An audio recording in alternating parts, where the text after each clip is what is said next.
How to fix the issue with USB device. In this video, I will show you how can you easily fix the issue with USB device which is not being recognized by your computer. So without any delay, let's get into it. For that, firstly you need to click on your start menu and then go to your power option.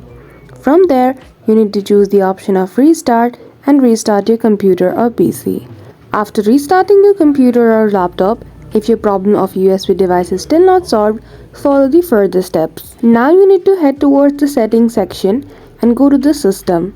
Scroll below and search for troubleshoot and click on it. After that, you need to see the option of elements and there you will see the option of check in the window. Simply click on it and then click on OK. After that, right click on the start menu and go to device manager. There you will see the option of disk drives. Simply click on it and choose the USB device. Then after right click on the device and click on uninstall. After that, now you need to go to the start menu and type power option. Once you do, simply select USB setting and select USB selective suspend setting. Simply disable that feature. Now you need to head towards setting again to check the Windows update.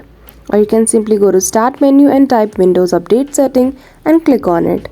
If there is any update, do update the Windows. Lastly, again go to device manager and reinstall the drive which we just uninstalled. So that's it. That is how easily you can fix the issue with USB device not being recognized on your computer. So I hope you found this video helpful. If you did, don't forget to give it a thumbs up and subscribe to our channel for such tutorial. Thank you for watching till the end.